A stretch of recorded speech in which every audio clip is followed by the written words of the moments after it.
It's Rebecca Miller, 27, and until last year, I was the heir to Miller's Fine Dining, my family's pride and joy in Chicago.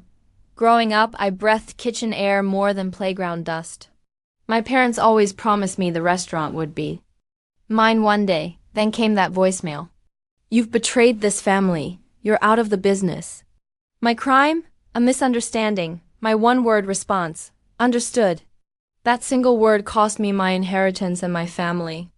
Before I share how my parents destroyed our relationship over a misunderstanding, let me know where you're watching from in the comments. And subscribe to hear more stories about family betrayals that ultimately lead to personal growth. My earliest memories aren't of playground slides or birthday parties. They're of standing on a step stool at age 5, watching my father, Robert Miller, knead dough for the fresh bread we served every night. I remember my mother, Diana, greeting guests by name, her perfume mingling with the aroma of garlic and herbs as she moved gracefully between tables.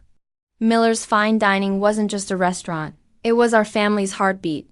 The restaurant runs deep in our blood. My grandfather started with a small diner on Chicago's North Side in the 1960s. He was a talented chef who escaped hardship in Italy and brought his family recipes to America. That tiny diner barely seated 20 people, but his food drew lines around the block. My father worked there from age 12, learning everything from dishwashing to dessert preparation. When my parents married, they had a vision to elevate my grandfather's legacy. They saved every penny, took out loans that terrified them, and opened Miller's Fine Dining in a better location.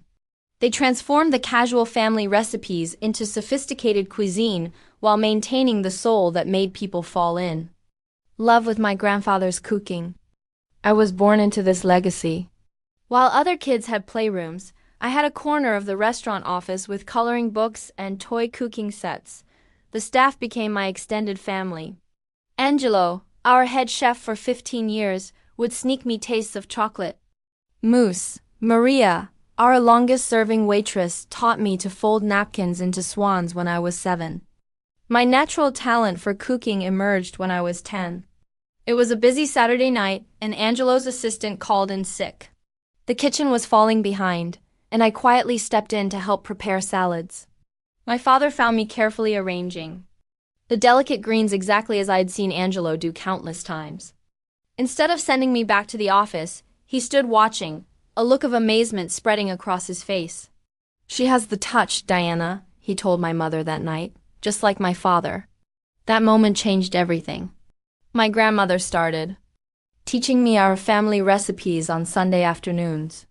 I'd sit in her tiny kitchen as she showed me how to perfect the secret to our family's marinara sauce and the precise technique for rolling cannoli shells. These weren't just cooking lessons.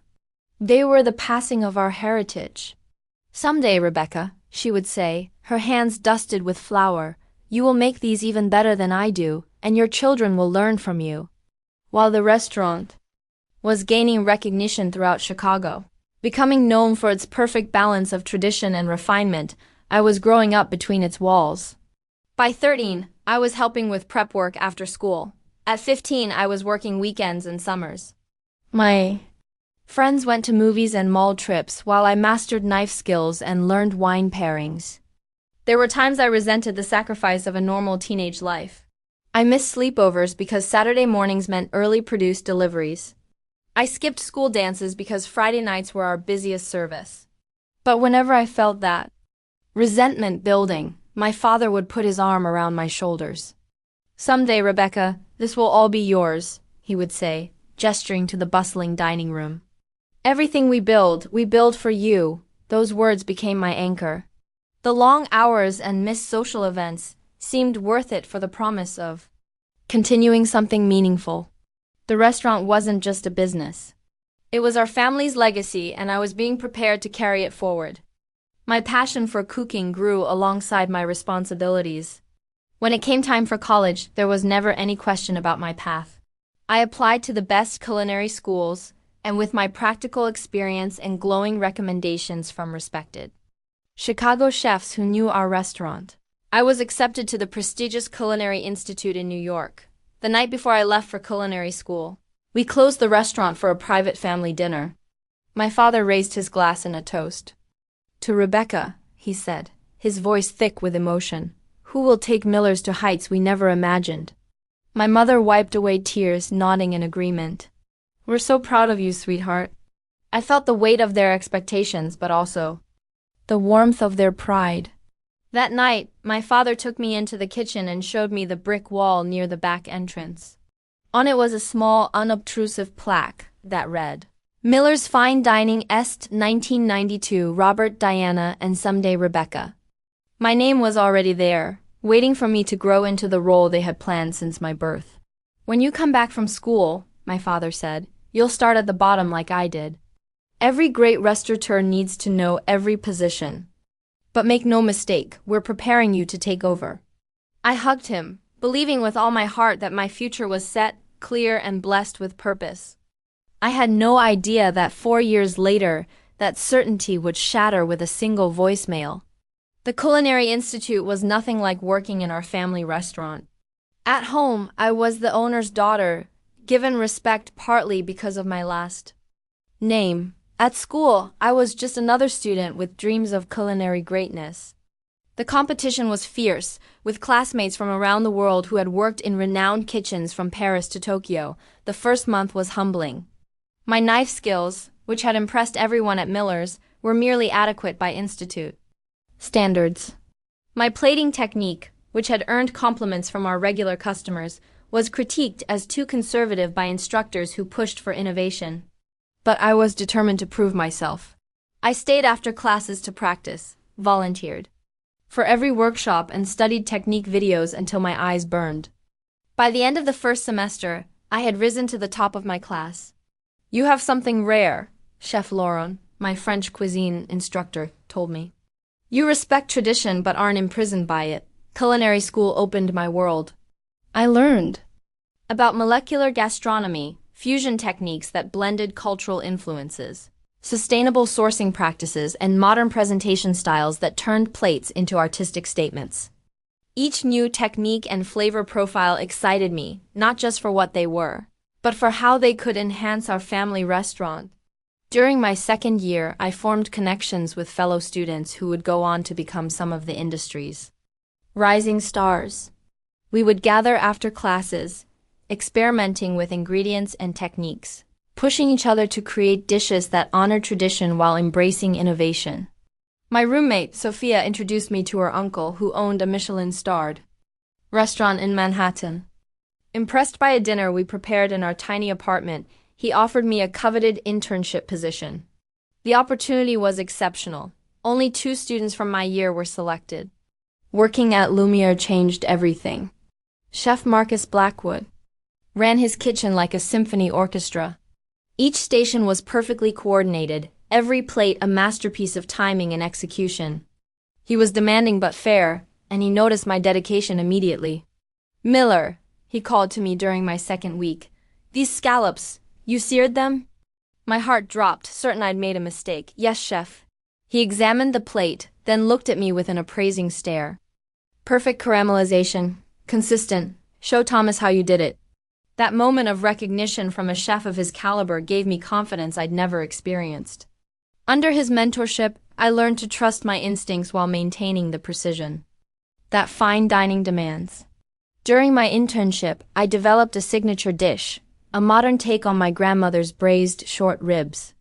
I replaced the traditional mashed potatoes with a parsnip puree, added pickled mustard seeds for acidity, and finished with a red wine reduction infused with black garlic. When Chef Marcus put it on the special menu, it sold out 2 nights in a row. You have a voice, he told me. Don't let anyone silence it. Throughout my time at school and during my internship, I called home weekly. I shared my experiences and new ideas with my parents, who listened with what I thought was enthusiasm. They would tell me about the restaurant, new regular customers, and how everyone was asking when I would return. Your father is counting the days, my mother said during one call. He's already planning which responsibilities to transition to you first. After graduating with honors and completing my internship, I returned to Chicago brimming with ideas and techniques. I envisioned Miller's fine dining evolving while maintaining its core identity, like updating a beloved family home with modern conveniences while preserving its character. My homecoming dinner at the restaurant was emotional. The staff welcomed me with cheers, and Angelo insisted I take over his station for the night. My father announced my return to the dining room, and regular customers came to the kitchen to congratulate me. The prodigal daughter returns, my father said proudly, his arm around my shoulders. And now the real education begins. I was eager to implement what I'd learned. In those first weeks, my parents seemed receptive. They allowed me to suggest a few seasonal specials, and customers responded positively. I updated some plating. Presentations and food photography requests from diners increased. I started developing relationships with local farmers for fresher, more sustainable ingredients. But as I pushed for more significant changes, I began noticing resistance. When I suggested updating our reservation system to a modern digital platform, my father insisted our paper book had worked for 20 years. When I proposed a tasting menu featuring modern techniques alongside traditional favorites, my mother worried it would alienate our loyal customers. We need to trust what works, Rebecca, my father said. Innovation is fine in small doses, but this restaurant was built on consistency. I tried to find the balance between respecting their caution and implementing necessary updates. They allowed me to revamp our dessert menu and add 2 new signature dishes to the regular offerings. Customers raved about the changes and food critics took notice. Chicago Magazine mentioned Miller's in an article about traditional restaurants successfully incorporating modern elements. Despite these successes, I remained in an awkward position, neither employee nor decision-maker. I was consulted but rarely given final authority. My parents introduced me to customers as the future of Miller's, but vetoed my suggestions behind closed doors.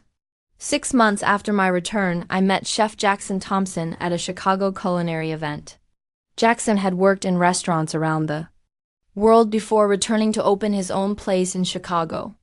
His restaurant, Ember, had earned a Michelin star within its first year. After tasting my contribution to the event, a deconstructed tiramisu with mascarpone foam and coffee soil, Jackson approached me. "This is brilliant," he said. "The way you've respected the classic flavors while completely reimagining the form. Are you happy at your family's restaurant?"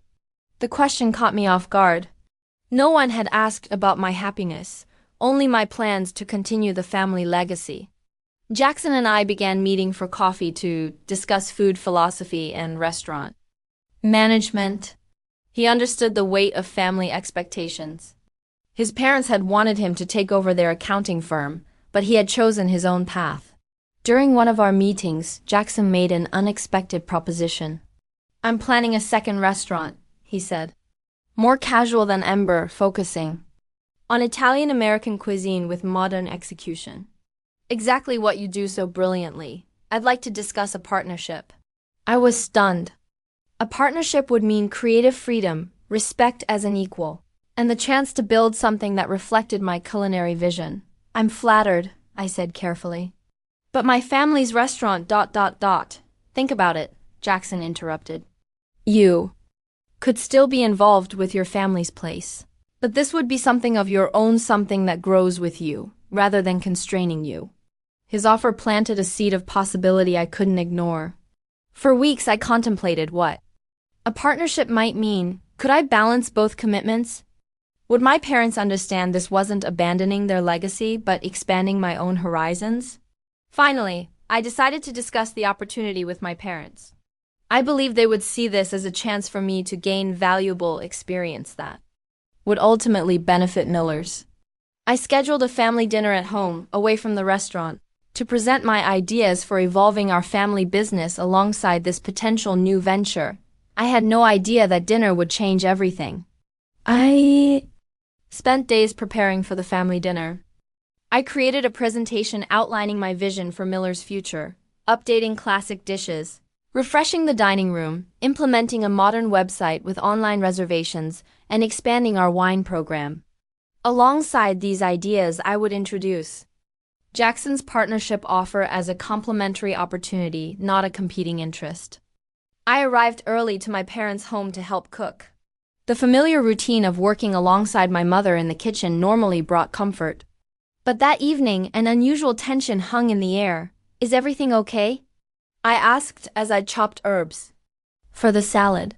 Just busy at the restaurant, my mother replied, not meeting my eyes. Your father has some news, too. Before I could probe further, the doorbell rang. To my surprise, my cousin Tyler walked in with my father. Tyler had never shown interest in the restaurant business. 5 years older than me, he had bounced between corporate jobs, never settling into a career. We weren't close, partly due to the age difference and partly because he rarely attended family functions. Rebecca, Tyler greeted me with exaggerated warmth. The culinary genius returns. I noticed he carried a portfolio similar to mine. My father beamed at him with pride I'd rarely seen directed at anyone besides me.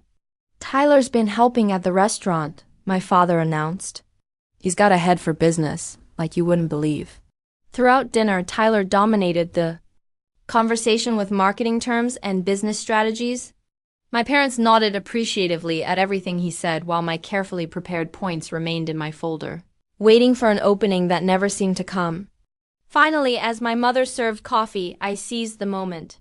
I've prepared some ideas for Miller's, I said, opening my presentation. After seeing what's working at top restaurants across the country, I think we have incredible opportunities to grow while honoring our traditions. My father glanced at my mother, then cleared his throat. Actually, Rebecca, we've been meaning to talk to you about the future direction of the restaurant. He nodded to Tyler, who slid his portfolio across the table. We're implementing a new management structure, my father continued. Tyler will be handling the business operations as general manager. His MBA and corporate experience bring exactly what we need to modernize our business practices.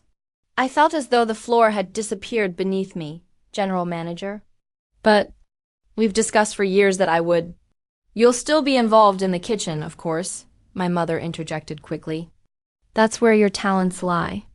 Tyler will handle the business side. You'll focus on the food. It's the perfect partnership. Partnership? I echoed, looking between them. This is the first I'm hearing about any of this. When was this decided? We've been discussing it for months, my father replied. Tyler approached us with some impressive ideas while you were finishing your internship. He's already implemented a new inventory system that saved us nearly 20% on costs. Tyler smiled sympathetically. I know this must be a surprise, Rebecca, but this way you can focus on what you love cooking without the headaches of balance sheets and vendor contracts. The realization hit me hard. While I'd been perfecting my craft and developing my culinary voice, they had been grooming someone else for the role I'd been promised my entire life. With shaking hands, I opened my presentation anyway.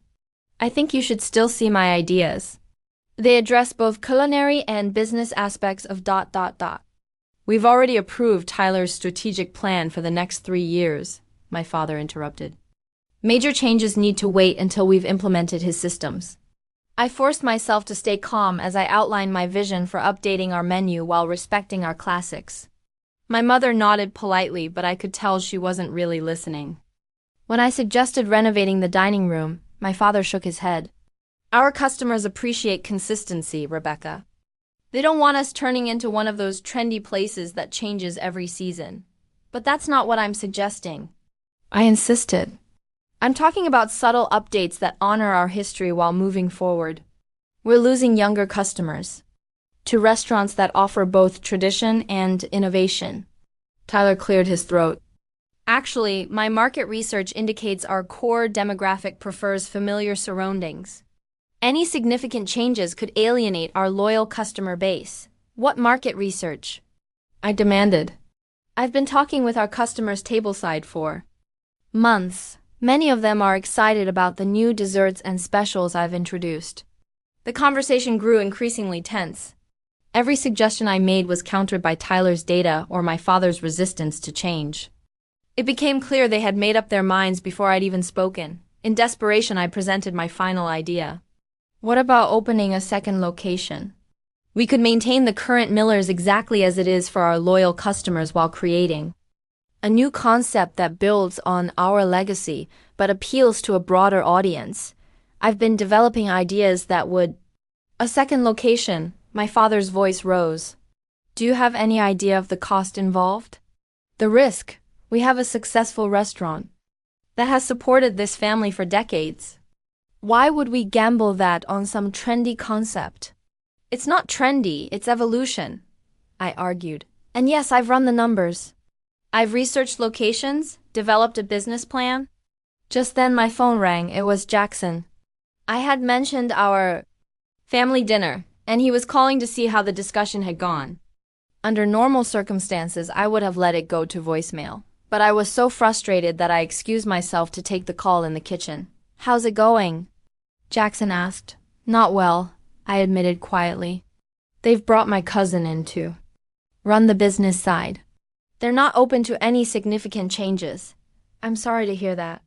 Listen, I need to know about our potential partnership soon. I have other candidates interested, but you're my first choice. I understand, I replied. I just need a little more time to sort things out here. I respect your loyalty to your family, Rebecca, but remember, this opportunity won't wait forever. Sometimes you have to choose your own path. When I returned to the dining room, the atmosphere had chilled considerably. My father was staring at his coffee cup, jaw clenched. My mother looked distressed. Tyler was smirking slightly. That was about another opportunity, wasn't it? My father asked coldly, You're planning to compete against your own family? What? No, that's not. We couldn't help overhearing, Tyler interjected. Something about a partnership, a choice to make. I tried to explain about Jackson's offer, how it could be complementary to my role at Miller's, how the experience would ultimately benefit our family business, but they weren't listening. After everything we've sacrificed to give you a secure future, my mother said, her voice trembling. After the education we paid for, the opportunities we've provided. Opportunities? I felt years of frustration boiling over. You've been promising me leadership of this restaurant my entire life, and now you've handed half of it to Tyler without even discussing it with me? You want me in the kitchen but not in the decisions.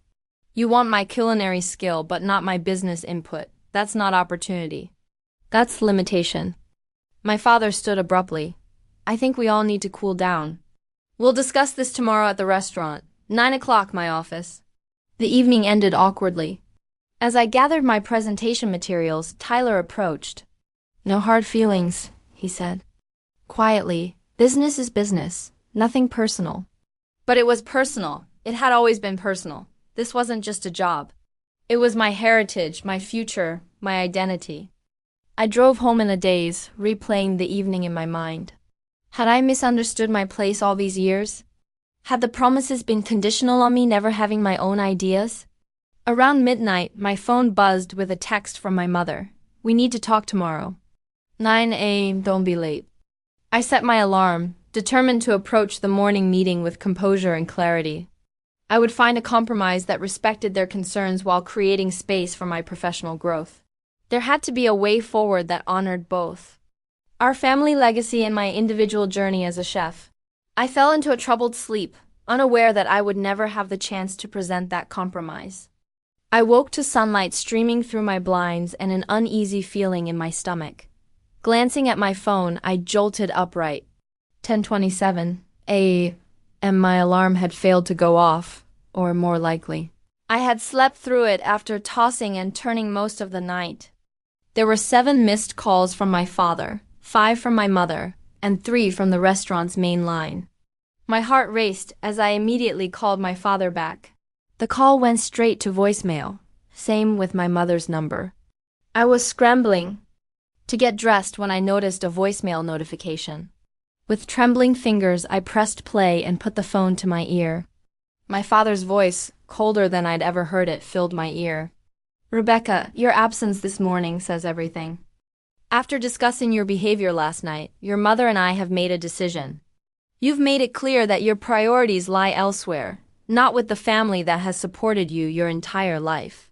You've betrayed our trust with your secret plans. You're out of the family business, effective immediately. Don't bother coming in. Your choice is made. And, quite frankly, so is ours. In the background, I could hear my mother crying. I stood frozen, phone still pressed to my ear, unable to process what I just heard. There must be some mistake, a miscommunication. They couldn't possibly think I would deliberately miss the meeting. They couldn't possibly believe I would betray them. My hand shaking, I texted back a single word. Understood. It wasn't agreement. It wasn't acceptance. It was acknowledgement.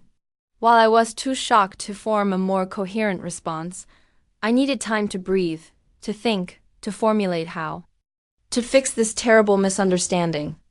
I tried calling back immediately, but both their phones went to voicemail.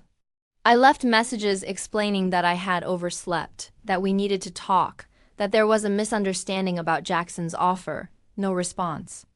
After an hour of increasingly desperate attempts to reach them, I decided to go to the restaurant in person. Surely, face to face, they would have to listen. They would have to see this reaction was disproportionate to whatever they thought I had done. When I arrived at Miller's, the lunch service was in full swing. I entered through the back as I always had, nodding to dishwashers and prep cooks who looked at me with confusion and discomfort. Something was wrong.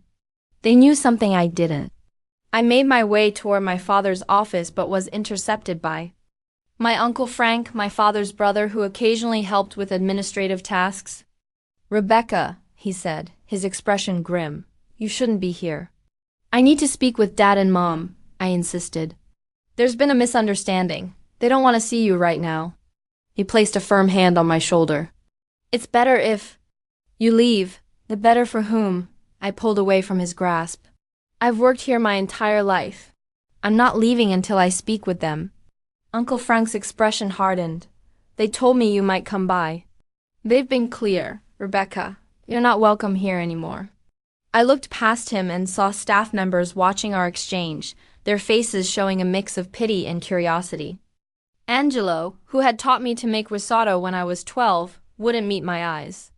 Maria, who had treated me like a daughter for 20 years, turned away when I caught her gaze. Then I saw him, Tyler, standing in the doorway of what had once been my father's office, now apparently his. He didn't approach, just watched with a small, satisfied smile playing at the corners of his mouth. "This is ridiculous," I said, my voice rising. "I've dedicated my life to this restaurant. I've worked every position, learned every recipe. I deserve at least a conversation." "If you don't leave willingly," Uncle Frank said quietly, "I've been instructed to call security." "Security? For me?" The absurdity of it struck me like a physical blow. "I'm family. Not in this restaurant. Not anymore." I saw movement at the back entrance and realized he wasn't bluffing. The security guard we hired for weekend nights was approaching, looking uncomfortable but determined. The humiliation washed over me in a hot wave. Staff members I had grown up with, people who had watched me learn to walk between these tables, were witnessing my expulsion like a common trespasser. "Fine," I said, struggling to maintain my dignity. "But tell my parents this isn't over." Tell them they owe me more than a voicemail and a security escort. As I was walked to the door, I caught one last glimpse of Tyler through the office window. He was sitting at my father's desk, phone to his ear, nodding with a satisfied expression. In that moment, I understood with perfect clarity. He had orchestrated this. Somehow he had turned my parents against me. I made it to my car before the tears came. Hot and furious, I sat in the parking lot of the restaurant that bore my family name, that had been promised to me since childhood, and sobbed until I could barely breathe. When the initial shock subsided, I tried calling my parents again. Voicemail. I texted, "Please, let's talk about this. There's been a misunderstanding. I never intended to betray anyone." No response. By evening, my parents had blocked my number. My emails bounced back, undelivered. The family group chat showed I had been removed. It was as if 27 years of being their daughter had been erased in a single day. I called my best friend, Alicia, my voice barely coherent through tears. "Can I stay with you for a few days?" "I can't be alone right now." "Of course," she said without hesitation. What happened? I couldn't even articulate it fully. My family. They think I betrayed them. They've cut me off. Everything is falling apart. I packed a small bag, unable to focus on what I might need. My identity had been so entwined with Miller's that without it I wasn't sure who I was. The chef prodigy. The heir to a culinary legacy, the devoted daughter. All of those roles had been stripped away with a single voicemail. In Alicia's guest room, I fell into a depression deeper than anything I'd experienced before. I barely ate. I couldn't sleep without nightmares. I replayed the dinner conversation, the voicemail, the confrontation at the restaurant, searching for what I could have done differently. The single word I had texted, understood, haunted me. Had they interpreted that as cold acceptance, as confirmation of their accusations? Had that one word been the final nail in the coffin of my family relationship? Days blurred together. Alicia brought me food I couldn't taste. She encouraged me to call other family members, friends, anyone who might serve as an intermediary. But shame kept me isolated. How could I explain that my family had discarded me so easily? That everything I had worked for had vanished overnight? After 2 weeks of this existence, barely living, just surviving, I received a text from an unexpected source. Jackson Thompson. Haven't heard from you, getting worried. Let's meet tomorrow, Cafe Luna, 10 a.m. No pressure about the partnership. Just checking in? I almost didn't go. What was the point of discussing professional opportunities when my entire professional identity had been shattered? But Alicia insisted that getting out of the apartment would do me good. At least hear what he has to say, she urged. You don't have to decide anything. Little did I know that this meeting would be the first step toward rebuilding not just my career, but my sense of self-worth, a self-worth that existed independently of the family that had defined me for so long. The morning of my meeting with Jackson, I stared at myself in Alicia's bathroom mirror. Dark circles shadowed my eyes. I had lost weight, and my chef's whites, which I still habitually wore around the apartment, hung loosely on my frame. I changed into civilian clothes, realizing I hadn't worn anything but chef attire in weeks. Cafe Luna was quiet at mid-morning, just a few remote workers tapping on laptops. Jackson was already there, his expression shifting from professional to concerned when he saw me. Rebecca, he said, standing to greet me, I've been worried. You dropped off the radar. It's been a difficult time, I managed, sliding into the booth opposite him. The barista brought over our drinks. Jackson had already ordered my usual latte. The small kindness nearly broke me. I'm guessing things didn't go well with your family, he said gently. I laughed bitterly. You could say that. They've cut me off completely. I'm out of the business, out of the family, just ... His brow furrowed. That seems extreme. What exactly happened? I explained the disastrous dinner, oversleeping the meeting, the voicemail, and my failed attempts to communicate. As I spoke, I noticed Jackson's expression changing from confusion to recognition. This sounds familiar, he said when I finished. Too familiar, actually. What do you mean? Jackson sighed deeply, running a hand through his hair. I should have told you this earlier. I knew your father years ago, before you were working in the restaurant full-time. I stared at him, confused. You knew my father? He never mentioned it. He wouldn't, Jackson replied grimly. We were partners.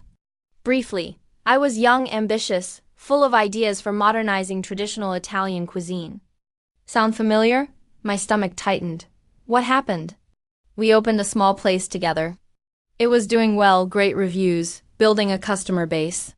Then your father got an offer to buy the building where Miller's is now. He wanted to move our concept there, make it more upscale. I thought it was too soon, that we should perfect our operation before expanding. We disagreed. Jackson took a sip of his coffee before continuing. One day I came to work and found the locks changed. Your father had dissolved our partnership, bought me out at the minimum contractual amount. He took our concept, refined it, and opened Miller's Fine Dining. I felt dizzy. That can't be right. My parents built Miller's from scratch. It was their vision, their dream. Their vision built on foundations we created together, Jackson corrected gently. I'm not telling you this to speak ill of your father. I've made peace with it years ago. But his pattern is to control every aspect of his business relationships. When he feels threatened by someone else's input or success, he cuts them out. Like father, like daughter, I murmured, the painful irony washing over me. Not necessarily, Jackson said. You have a choice about what kind of restaurateur, what kind of person you want to be. I sat back, processing this revelation. Do you think Tyler manipulated the situation? It all happened so fast. It's possible. Your cousin seems to have appeared at a convenient time. Have you looked into his background? Why he suddenly became interested in the family business? I hadn't. In my grief, I'd been focused solely on my parents' rejection, not on Tyler's potential motivations. Jackson offered to help me investigate. Through his industry connections, we discovered troubling information. Tyler had left his last 3 jobs under suspicious circumstances. He had significant gambling debts. Most tellingly, he had approached several restaurants with business proposals similar to what he had presented to my parents, only to be turned away after background checks. He needed a way in, I realized. Somewhere his resume wouldn't be scrutinized too closely. Somewhere he'd be trusted automatically. Family businesses are perfect targets, Jackson agreed. Trust is assumed rather than earned. This knowledge shifted something in me. The betrayal still hurt deeply, but understanding the potential. Manipulation made it slightly easier to bear. This wasn't just about my ideas versus tradition. It was about Tyler seeing an opportunity and exploiting family dynamics to his advantage. As we were preparing to leave, Jackson hesitated. My offer of partnership still stands. No pressure. Take time to think about it. I looked at him surprised. Even after all this, you still want to work with me? More than ever, he said sincerely. You're talented, Rebecca. What happened with your family doesn't change that. If anything, it might make you a more thoughtful partner than I initially realized. For the first time in weeks, I felt a flicker of possibility. My culinary passion existed independently of Miller's. My skills were mine, not my family's. I could build something new, something that reflected my values and vision. If we did this, I said carefully, I'd want some conditions. Name them. Complete transparency in all business dealings. Equal say in major decisions. A clear partnership agreement in writing. Jackson smiled. I wouldn't have it any other way. I learned my lesson with your father. Over the next few days, I considered the opportunity carefully. I spoke with a lawyer to ensure the partnership agreement protected both our interests. I researched Jackson's reputation in the industry, finding consistent praise for his integrity and collaborative approach. 1 week after our coffee meeting, I called Jackson. I'm in. Let's build something together. We found a small location in Wicker Park, a neighborhood with a thriving food scene but not directly competing with Miller's more traditional downtown clientele. The space needed work, but it had character. Exposed brick walls, large windows, an open kitchen layout that would allow diners to watch the culinary process. I insisted on interviewing every staff member personally, looking not just for skill but for passion and a collaborative spirit. Our head server had worked at a Michelin-starred restaurant in San Francisco. Our pastry chef was a recent culinary school graduate with innovative ideas and impeccable technique. Our sommelier had previously managed wine programs for 2 acclaimed restaurants. Together, we developed a menu that honored traditional Italian-American cuisine while embracing modern techniques and seasonal ingredients. I created a short rib ragu that simmered for 12 hours, then was served over fresh pappardelle. With a crispy bone marrow gremolata, a nod to my grandmother's Sunday gravy, but with contemporary elements. When my parents' lawyer sent a cease and desist letter forbidding me from using any Miller's recipes, I spent nights reworking dishes to create versions that honored the spirit of our family traditions while being legally distinct. In many cases, the new versions surpassed the originals. We named the restaurant Radici, meaning roots in Italian. It acknowledged heritage while establishing something new. The logo, a tree with deep roots and spreading branches, captured exactly what we were creating. 2 weeks before our opening, a prominent food critic heard about our concept through industry channels. She requested a preview dinner, and though we were still finalizing menu items, we agreed. Her article appeared in Chicago's most respected food publication the following week. Radici represents the evolution of Italian-American cuisine in Chicago, she wrote. Chef Rebecca Miller brings the soul and depth of traditional cooking together with precise technique and thoughtful innovation. Each dish tells a story of heritage, reimagined for contemporary palates. The short rib ragu alone is worth the visit, familiar comfort elevated to fine dining without losing its emotional resonance. This restaurant marks the emergence of an important new culinary voice in our city. The article mentioned my connection to Miller's fine dining but focused on Radici as its own entity, a new chapter rather than a footnote to my family's story.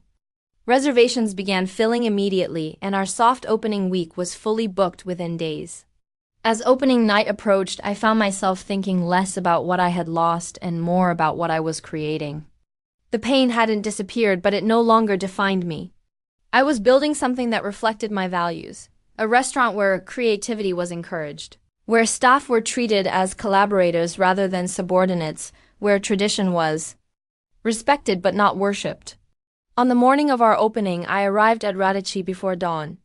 Standing in the empty restaurant, watching sunrise light filter through the windows, I felt something I hadn't experienced since before that fateful voicemail. Hope. Radici's opening night exceeded all expectations. Every table was filled. With a waiting list forming by 7 o'clock, the kitchen operated with the synchronicity that comes from weeks of preparation and a shared vision.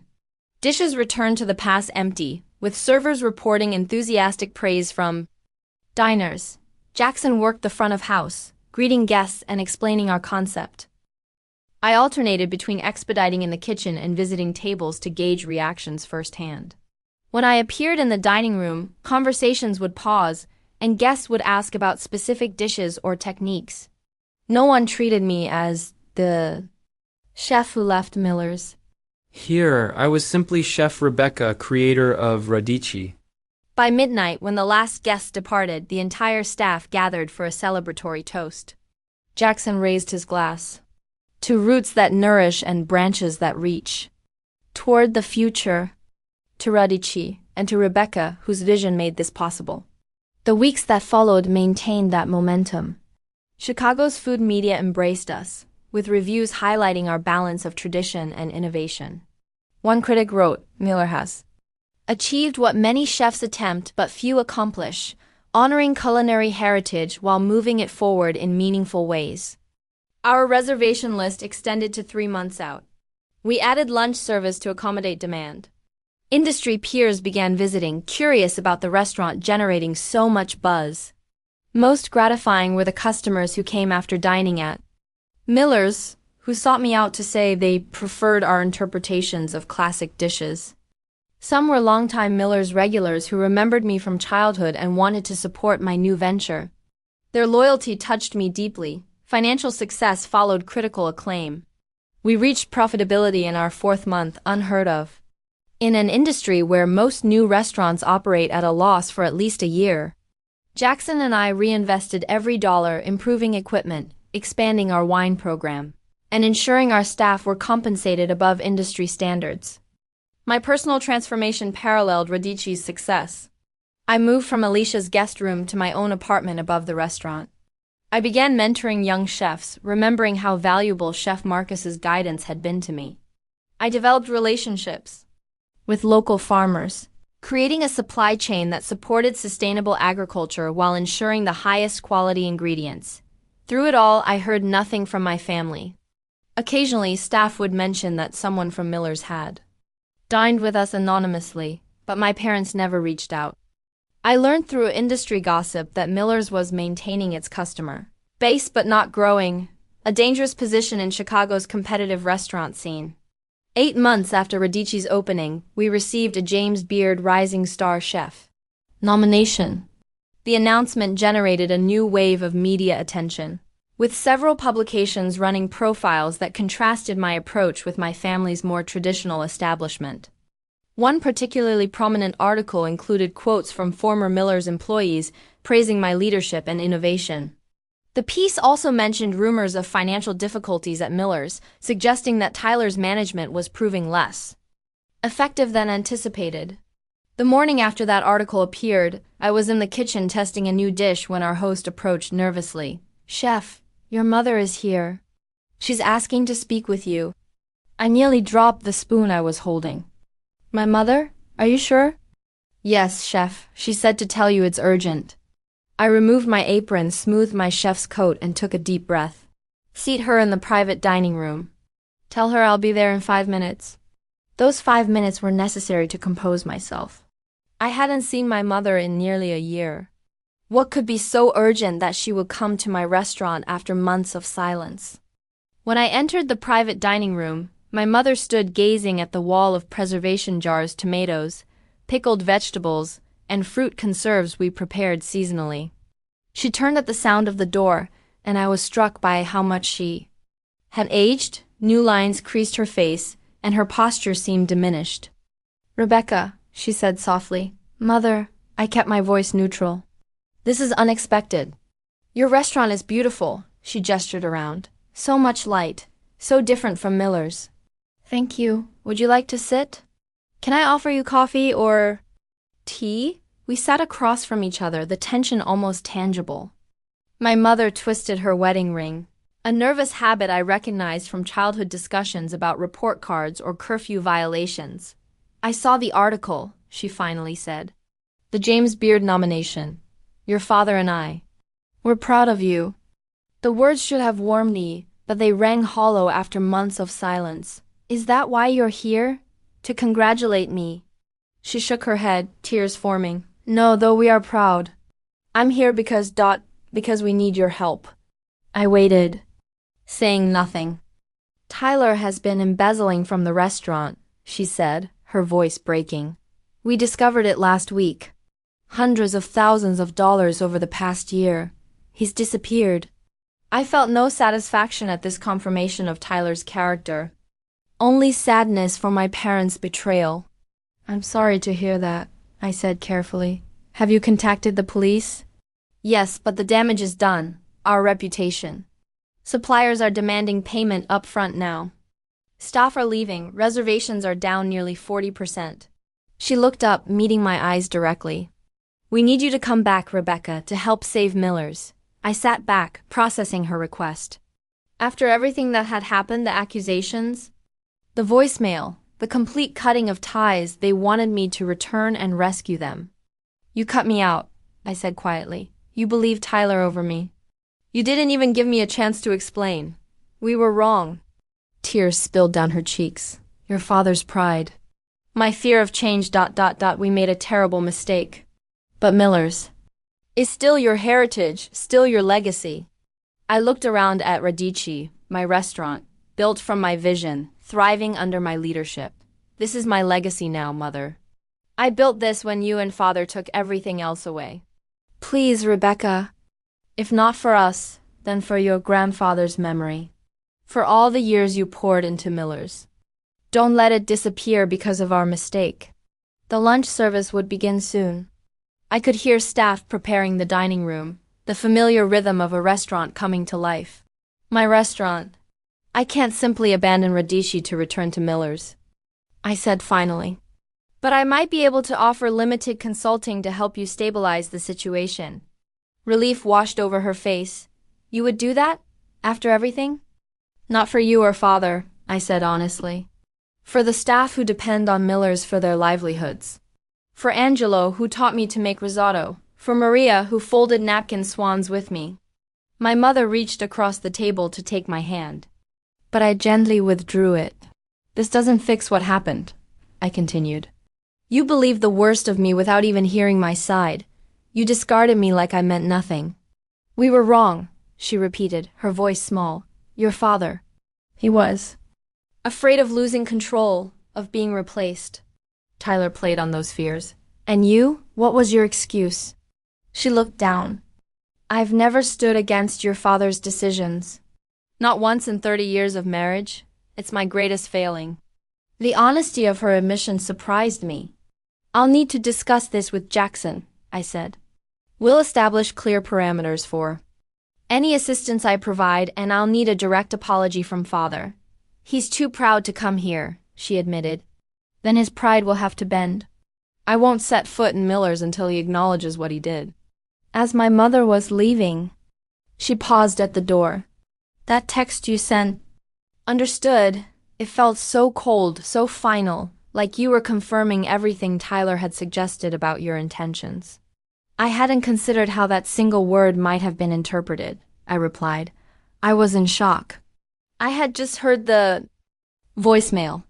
Understood meant I received the message, not that I agreed with it. Such a small thing, she murmured. One word that helped destroy everything. After she left, I sat alone in the private dining room, emotions swirling. Part Of me wanted to refuse any help, to let them experience the consequences of their actions. Another part recognized that Miller's was still home to people I cared about, people who had nurtured my culinary journey. When I discussed the situation with Jackson later that day, he listened without judgment. What do you want to do?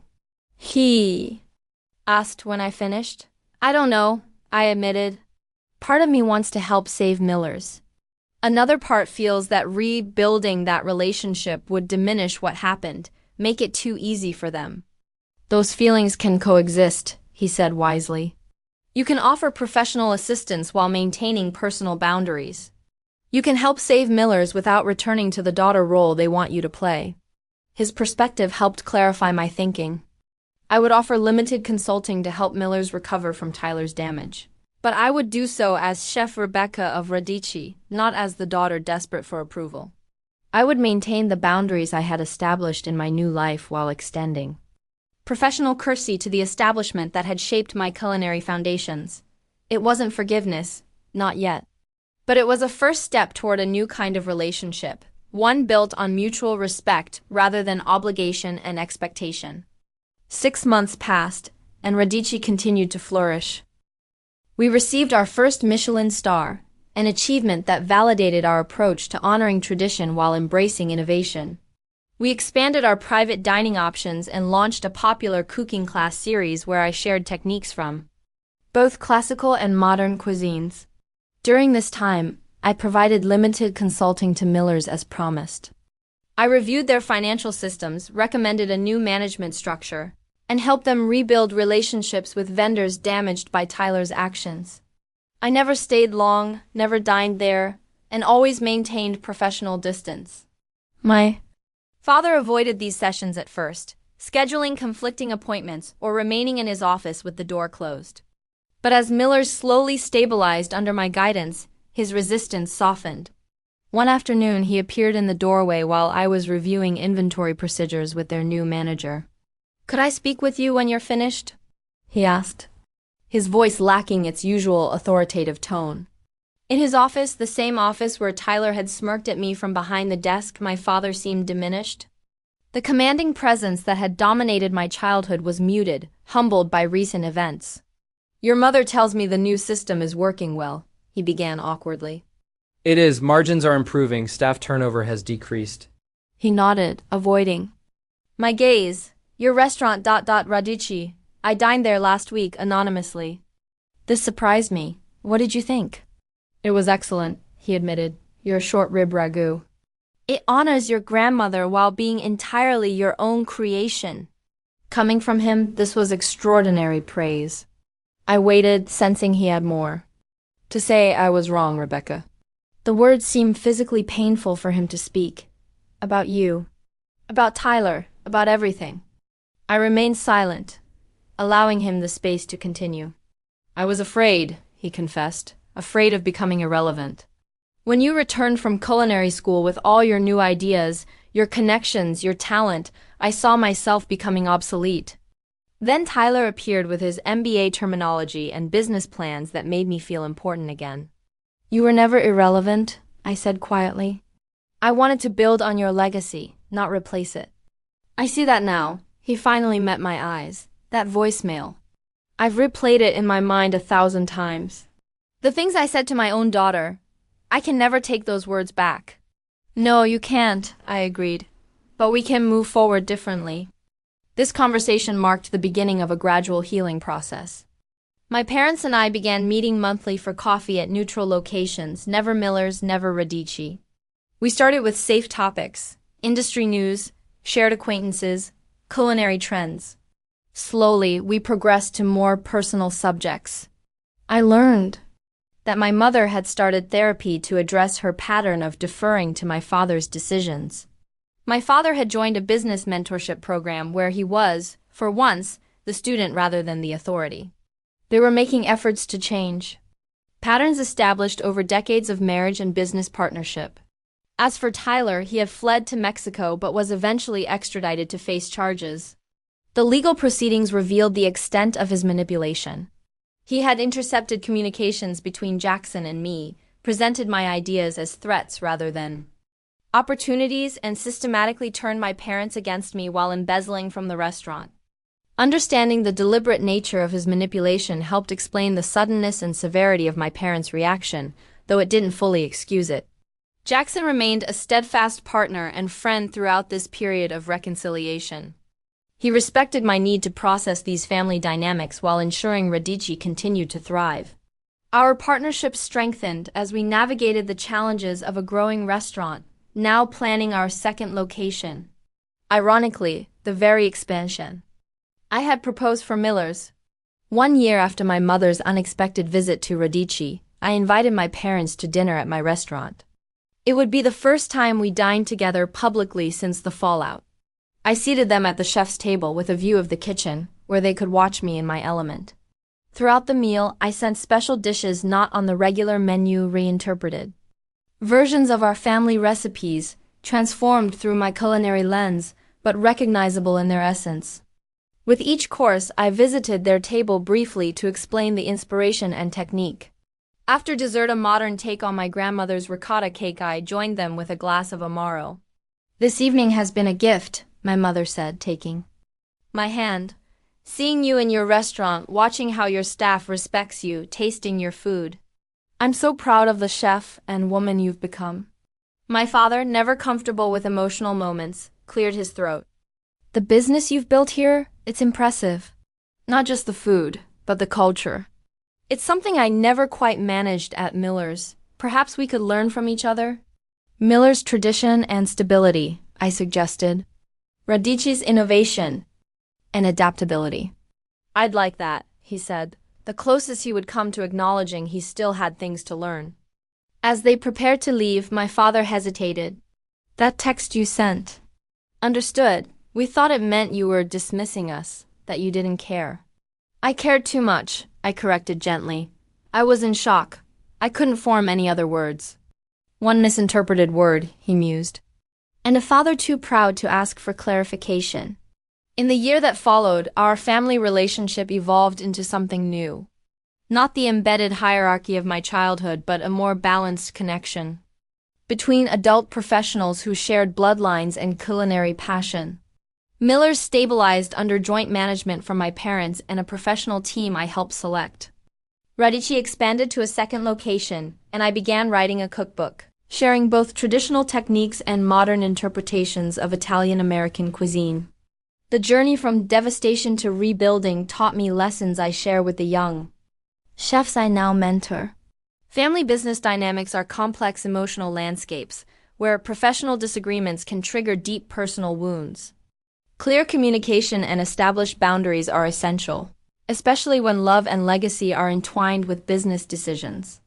Our identities cannot be solely defined by family expectations or professional roles. True fulfillment comes from honoring tradition while having the courage to create something uniquely yours. Sometimes losing what you thought you wanted leads to discovering what you truly need. The voicemail that seemed to destroy my future actually liberated me to create a more authentic path. The most important ingredient in any recipe for success is believing in your own vision. Even when those closest to you don't see it yet, your culinary voice is valid. Your professional instincts matter. Your unique perspective is valuable. And perhaps most importantly, boundaries are not rejections. They're the framework that allows authentic relationships to flourish. By establishing clear boundaries with my family, I created space for genuine reconciliation rather than forced forgiveness. Today I run Radici with pride and purpose, mentor emerging culinary talents, and maintain a healthier relationship with my parents. The family business continues, though not in the way any of us envisioned.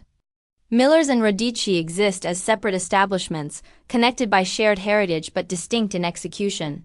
Much like my parents and I have become connected but independent forces in each other's lives. That devastating voicemail and my one word response, understood, initially shattered my world. But from those fragments I built something stronger, truer, and ultimately more satisfying than the future that had been prescribed for me. Have you ever had a family misunderstanding that led to major changes in your life? Or have you had to create professional boundaries with family members? Share your experiences in the comments below. If this story resonated with you, please like and subscribe for more journeys of resilience and growth. And remember, sometimes the most painful endings lead to the most authentic beginnings. Thank you for listening to my story.